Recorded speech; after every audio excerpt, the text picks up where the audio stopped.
एक लक्षात घ्या, ही जागा महाविकास आघाडीची आहे. महाविकास आघाडी एकत्र असेल तेव्हा ही जागा निवडून येईल. शिवसेना हा विधिमंडळात महाविकास आघाडीतला सगळ्यात मोठा पक्ष आहे.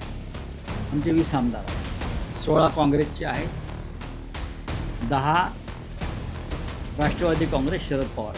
आम्ही जेव्हा एकत्र राहू तेव्हा एक जागा निवडून येईल आणि एकत्र राहणं गरजेचं आहे. उद्या उमेदवारी अर्ज भरण्याचा 5 मार्च, मला वाटतं उद्या 5 मार्च महत्त्वाचा दिवस आहे. उद्यापर्यंत अर्ज भरावे लागतील. काल नक्कीच जयंतराव पाटील आणि सुप्रिया सुळे या शिवसेना पक्षप्रमुख उद्धव ठाकरे यांना भेटल्या. त्यांच्यात चर्चा झाली, प्रदीर्घ काळ चर्चा झाली आणि आज संध्याकाळपर्यंत निर्णय जाहीर होईल. कोणताही एक पक्ष या संदर्भात निर्णय जाहीर करू शकत नाही, कारण आघाडी आहे. जागा कोणी लढायची हा आघाडी म्हणून निर्णय जाहीर केला जाईल. आम्ही काही सांगितले तर काँग्रेस पक्ष नाराज होईल. काँग्रेसने परस्पर जाहीर केलं तर आम्ही विचारू तुम्ही कसं काय जाहीर करता, परस्पर काय. चर्चा संपलेल्या आहेत, चर्चा झालेल्या आहेत. असं आहे की उद्धव ठाकरे यांना काल भेटून जयंतराव आणि सुप्रियाताई सुळे यांनी सविस्तर चर्चा केली, खरं आहे. पण निर्णय जाहीर करणं हे कोणत्याही एका पक्षाच्या हातात नाही. ते 3 पक्ष एकत्र येऊन त्या संदर्भात अंतिम निर्णय होईल आणि मग तो निर्णय जाहीर केला जाईल. बघा, दिल्लीतल्या काँग्रेस नेत्यांनी शिवसेना पक्षप्रमुखांशी चर्चा केलेली आहे आणि वारंवार ती चर्चा सुरू आहे. आणि काल राष्ट्रवादी काँग्रेसच्या 2 प्रमुख नेत्यांनी शिवसेना पक्षप्रमुखांची चर्चा केली. 3ही पक्षामध्ये चर्चा, संवाद हा सुरू आहे आणि तो संपलेला नाही. आणि तुम्हाला तसे वाटते तसं चिंतेचं कारण नाही. जे काय होईल ते एकमतानेच होणार आहे. 3 पक्ष 3 स्वतंत्र उमेदवार तो उभे करू शकत नाहीत. एकच उमेदवार उभा राहील आणि तो 3 पक्षांच्या एकमेकांच्या संमतीने उभा राहील. 7वी जागा जी आहे ती महाविकास आघाडी म्हणूनच आम्ही जिंकू आणि आम्हाला त्यात कोणती अडचण दिसत नाही.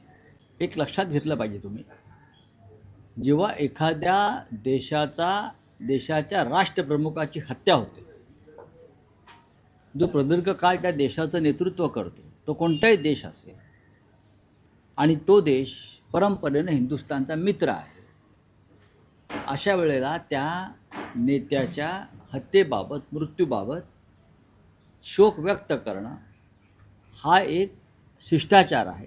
तो शिष्टाचार पाळणं गरजेचं आहे. या युद्ध काळामध्ये देशाचे प्रधानमंत्री नेतन्याहूंना फोन करतात, जॉर्डनच्या राजाला फोन करतात, बरोबर ना. त्यानंतर सौदी अरेबिया, कुवेत, बहरीन, दुबईच्या क्राऊन प्रिन्सना फोन करतात. पण ज्या देशावर सगळ्यात मोठं संकट आहे, ज्या देशावर हल्ला झालेला आहे, त्या देशाचे सुप्रीम लीडर त्या हल्ल्यात मारले गेलेले आहेत, त्यांनासुद्धा फोन करणं किंवा त्यांनासुद्धा शोकसंवेदना व्यक्त करणं, याला मी शिष्टाचार मानतो. इतर देशांना काय वाटेल म्हणून मी शोकसंवेदना व्यक्त करायच्या नाही, हे चुकीचं आहे. पाकिस्तानचे प्रधानमंत्री, राष्ट्रपती यांच्या अनेकदा हत्या झाल्या आणि मृत्यू झाले. तो तर आपला शत्रू राष्ट्र आहे. तरीही त्या राष्ट्रामध्ये अशा प्रकारच्या दुर्घटना घडल्यावर या देशातल्या राष्ट्रपतींनी, प्रधानमंत्र्यांनी तिथे दुःख व्यक्त केलेलं आहे. अनेकदा दुःख व्यक्त केलं आहे, कंडोलन्सेस दिलेले आहेत. हा एक शिष्टाचार आहे. तो शिष्टाचारसुद्धा आपण पाळत नसू तर आपलं परराष्ट्र धोरण माती खातं आहे, एवढंच सांगावं लागेल. आकडेवारी सरकारकडे असायला पाहिजे. ठिकठिकाणी गल्फच्या विमानतळावरती किंवा लोक अडकलेले आहेत आणि ती जबाबदारी पूर्णपणे भारताची आहे. आणि मला असं वाटतं भारत सरकार, महाराष्ट्र सरकार नक्कीच आपले लोक जे अडकले त्यांना आणण्यासाठी प्रयत्न करत असेल. आम्हीसुद्धा जेव्हा आम्हाला काही लोक कळवतात तेव्हा आम्ही त्यांना ते सरकारकडे पाठवतो की या ठिकाणी लोक अडकलेले आहेत. बघा, प्रकाश आंबेडकर हे डॉक्टर बाबासाहेब आंबेडकरांचे नातू आहेत. त्यांचे आंतरराष्ट्रीय कनेक्शन्स हे अधिक महत्त्वाचे असतील. जसं पृथ्वीराज चव्हाण आमचे आहेत, त्यांनी सुरुवात आधी एप्स्टीन फाईलची माहिती दिली, त्याचं गांभीर्य सांगितलं आणि खरोखर ते गांभीर्याने तेव्हा देशाला माहीत नव्हतं की एप्स्टीन फाईल काय आहे. त्यावेळेला पृथ्वीराज चव्हाण यांनी देशाला, महाराष्ट्राला अवगत करून दिलं की अशा प्रकारच्या फाईल्स उघडल्या जातील आणि जगभरातल्या नव्हे तर देशातल्या आपल्या प्रमुख नेत्यांची नावं त्यात असतील आणि सरकार अडचणीत येईल.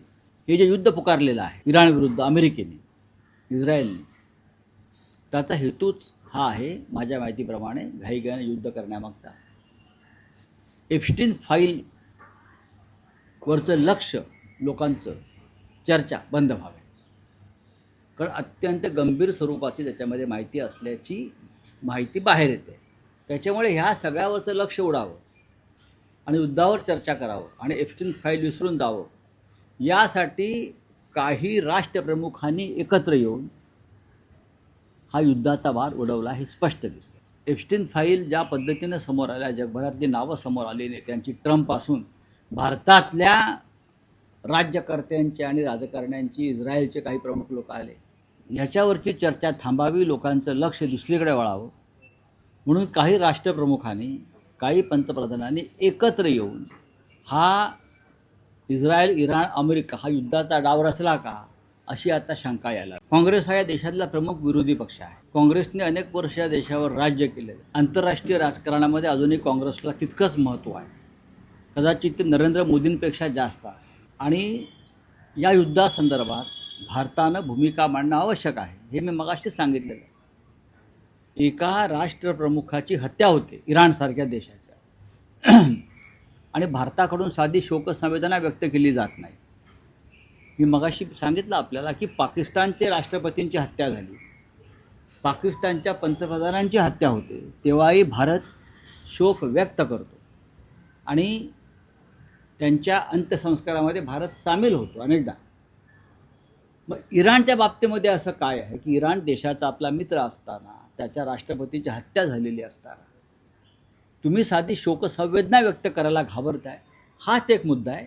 बाकी कोणी काय करावा त्यांचा प्रश्न. पंडित नेहरूंचं जे आंतरराष्ट्रीय का परराष्ट्रीय धोरण होतं तटस्थतेचं,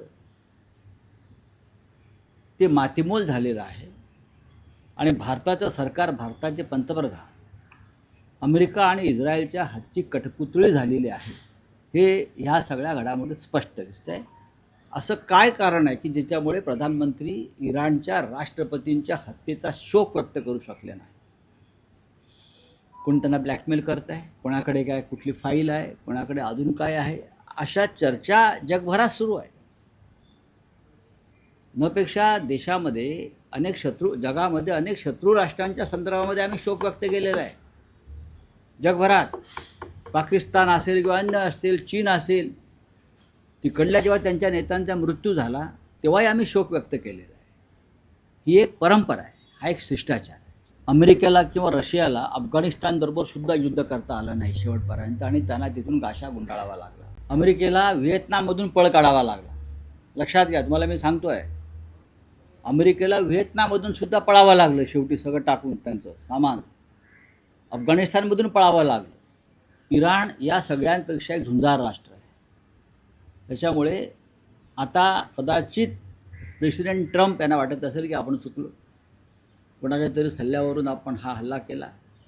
पण या सगळ्यात जास्त नुकसान होताना मला इस्रायल आणि अमेरिकेचं दिसतं. उद्या अर्ज भरण्याचा महत्त्वाचा दिवस आहे, उमेदवारी अर्ज दाखल करण्याचा, आणि उद्यापर्यंत तुम्हाला निर्णय घ्यावेच लागतील. महाविकास आघाडी म्हणून आम्ही एकत्र आहोत सगळे, एकमेकांशी चर्चा झालेल्या आहेत. काल श्री जयंतराव पाटील आणि सुप्रियाताई सुळे मातोश्रीत येऊन त्यांनी उद्धवजी ठाकरे पक्षप्रमुख आमचे शिवसेनेचे, त्यांच्याशी सविस्तर चर्चा केलेली आहे. पण कोणताही एक पक्ष स्वतंत्रपणे निर्णय जाहीर करू शकणार नाही. 3 पक्षांचा निर्णय एकत्र जाहीर केला. हो, पण आदित्य ठाकरेंचं चूक काय मला सांगा. त्यांनी फार चांगली भूमिका मांडलेली आहे. ते पक्षासाठी फाईट करतायत, चांगली गोष्ट आहे, त्यांचं कौतुक आहे. तणाव वाढल्याची माहिती मला तुमच्याकडनं आता कळते आहे. असं असेल तर नक्कीच आम्ही सगळे जाऊन राज ठाकरे यांची भेट घेऊ, त्यांच्याशी चर्चा करू, त्यांच्याशी बोलू. आणि मी तर नेहमीच जातो, उद्धवजीही जातील, राज ठाकरे येतील, एवढं तुम्ही ताणू नका. मीडियाला हवंय म्हणून हा विषय फार ताणू नये. आम्ही एकत्रच आहोत.